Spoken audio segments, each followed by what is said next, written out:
আমরা সবসময় একটা হাদিস পড়ি যে আত-তাকদিরু লা ইয়ারুদ্দু, তকদির কখনো পরিবর্তন হয় না। আমরা সবসময় এটা বলি তকদিরে যেটা আছে সেটা শুধু চেষ্টা করার দরকার নেই। অর্থাৎ আল্লাহ রাসূল বলছে মান জাদ্দা ওয়া জাদা, মানুষ ততটুকুই পায় যতটুকু সে চেষ্টা করে। এবং আল্লাহ তাআলা কোরআনে বলেছেন ওয়ালাইসা লিল ইনসানু ইল্লা মা সা, মানুষ ততটুকুই পাবে যতটুকু সে চাইবে, চেষ্টা করবে।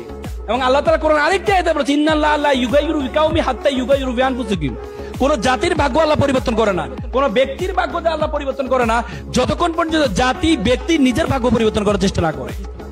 সুতরাং তুমি যদি তোমার চেষ্টা না করো তুমি কখনো সফল হতে পারবা না। আমি একবারই শেষ প্রান্তে চলে আসছি। আমি তোমাদেরকে আমার 2014 সালে আমার মনে আছে আমি মুম্বাইতে ভারতের ইন্দোর প্রদেশে গিয়েছিলাম। ইন্দোর প্রদেশ মধ্যপ্রদেশের রাজধানী ইন্দোরে আমাদের সাউথ এশিয়ান ডিবেট কম্পিটিশন অংশগ্রহণ করার জন্য আমি বাংলাদেশ হয়ে নেতৃত্ব দিয়েছিলাম। তা আমি যাওয়ার পথে মুম্বাইতে একটা চিড়িয়াখানা দেখতে পেলাম।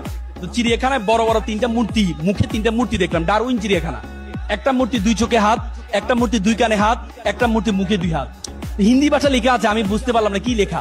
তা আমি জিজ্ঞেস করলাম, তারা আমাকে বললো চোখে 2 হাত মানে আমি খারাপ কিছু দেখবো না, কানে 2 হাত মানে আমি খারাপ কিছু শুনবো না, মুখে 2 হাত মানে আমি খারাপ কিছু বলবো না। আমার খুব দাগ কেটেছে। আসলে তো সত্য, তুমি যদি খারাপ কিছু না দেখো তুমি কখনো খারাপ কিছু বলবাও না, আর তুমি যদি খারাপ কিছু না বলো তুমি কখনো খারাপ কিছু শুনবাও না। সেখানে একটা বানর ধরার প্রক্রিয়া দেখছে, একটা খাঁচার মধ্যে কিছু বাদাম রাখা হচ্ছে, একটা কলা রাখা হচ্ছে।